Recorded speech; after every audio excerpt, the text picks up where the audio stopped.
اسی طرح پھر وہ اپنے محلے کو دیکھتا ہے، اپنے گھر کو دیکھتا ہے، اپنے شہر کو دیکھتا ہے، اپنے ملک کو دیکھتا ہے، پھر اس کی نظر کائنات پر جاتی ہے۔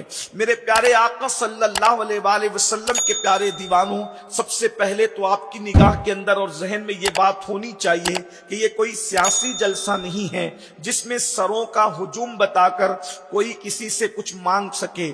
یہ اللہ رب العزت کے ذکر کی محفل ہے اور یہ دل بدلنے کی محفل ہے۔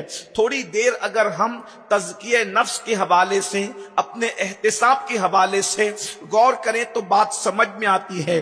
اس وقت پوری دنیا کے اندر امت مسلمہ یعنی مسلمان جن حالات سے دوچار ہیں، ہم ہو کہ آپ ہوں، اس لیے کہ ہم گراؤنڈ لیول کے لوگ ہیں، پبلک میں رہنے والے لوگ ہیں، عوامی مسائل کو روزانہ سننے والے لوگ ہیں، اس لیے میں چند مسائل پیش کر کے اس کا حل پیش کرنے کی سعادت حاصل کرنا چاہتا ہوں۔ میں سمجھتا ہوں یہاں جتنے لوگ بیٹھے ہیں ہزاروں کی تعداد میں کم یا زیادہ سب کے مسائل ہیں۔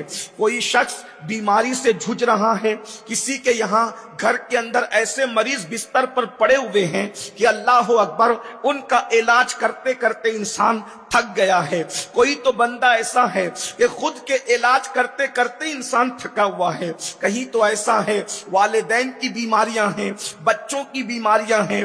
اسی طریقے سے روزی روٹی کا مسئلہ روزانہ ہمیں بے چین کرتا ہے، ہمیں بے قرار کرتا ہے۔ اللہ اکبر، بڑی سے بڑی ڈگریاں حاصل کرنے کے بعد آج ہمارا نوجوان علماء سے گزارش کرتے نظر آ رہا ہے، حضرت دعا کر دیجئے کوئی اچھا سا بزنس ہو جائے، کوئی اچھی سی نوکری مل جائے۔ یعنی کہ آج قوم مسلم بڑی سے بڑی ڈگریاں حاصل کرنے کے بعد روزی روٹی کے لیے در در کی ٹھوکریں کھا رہے ہیں، بڑی بڑی فائل روزانہ لے کر کے جاتے ہیں اور منہ اتار کر کے واپس آتے ہیں۔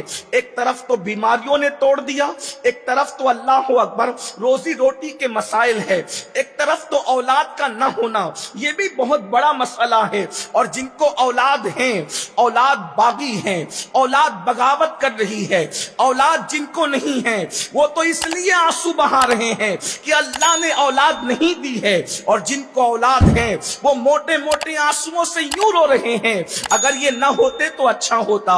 اللہ اکبر، یہاں تک ماں باپ کہتے ہیں اگر پیدا ہو کے مر جاتے تو اچھا ہوتا۔ یہ صورتحال ہے، اولاد ماں باپ کو رلا رہی ہے، بیٹیاں ماں باپ کو رلا رہی ہے، بیٹے ماں باپ کو رلا رہے ہیں۔ اللہ اکبر، گھر گھر جہنم قدا بنا ہوا ہے۔ مسائل اتنے ہیں کہ اگر مسائل کا ذکر کریں تو مسائل کا ذکر کرتے کرتے زندگی ختم ہو جائے۔ یہ گھنٹے بھر کی محفل کی کیا حیثیت ہے؟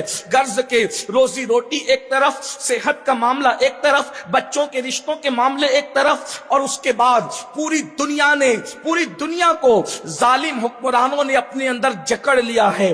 اللہ اکبر، آپ نہیں دیکھ رہے ہیں کسی ایک ملک کی بات کیا کریں، اٹھتے ہوئے جنازے اور سسکتی ہوئی لاشیں، اللہ اکبر، نوجوان بچیوں کا بیوہ ہونا، ننھے ننھے بچوں کا ماں کی گود کے اندر دم توڑنا، یہ کسی ایک ملک کی بات نہیں۔ مشرق سے لے کر مغرب تک، شمال سے لے کر جنوب تک یہی مسائل ہے۔ اگر آپ کو یقین نہیں آتا تو ایک ملک میں ابھی چند دنوں پہلے جو انقلاب کی آواز اٹھی ہے، آپ وہاں کی کلپیں دیکھ لیں، کیا حالات ہیں۔ اللہ اکبر، کیسے ظلم کیا گیا ہے۔ اللہ اکبر، جانور کاٹنے والی مشینوں سے انسان کے سر کاٹنے کی داستان سامنے آئی ہے۔ اللہ اکبر، جیلوں کے اندر ننگے انسانوں کو رکھا جاتا تھا، اس طرح کی باتیں سامنے آئی ہے، اور بھی چیزیں۔ اللہ اکبر، آخر مجھے بتاؤ یہ مصیبتوں سے نجات کیسے ملے؟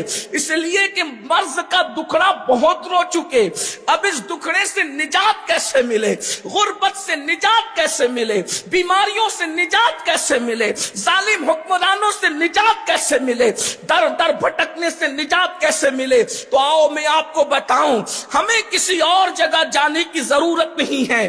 الحمدللہ ہمارا مذہب آسمان سے نازل کیا گیا ہے۔ خالق آسمان نے اپنے محبوب آخری نبی مصطفیٰ جان رحمت پر دین حق کو نازل کیا قرآن کی شکل میں، اور قرآن کہتا ہے ان الدین عند اللہ الاسلام، اللہ کے نزدیک دین دین صرف اسلام ہے.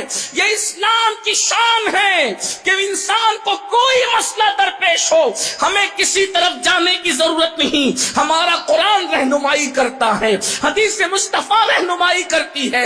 دنیا کی کتابیں فرسودہ ہو سکتی ہے, قرآن کبھی فرسودہ نہیں ہو سکتا, قرآن کبھی پرانا نہیں ہو سکتا. قرآن کی تعلیم ہر وقت نہیں ہے, ہر زمانے میں نہیں ہے, ہر دور میں نہیں ہے, ہر عصر میں نہیں.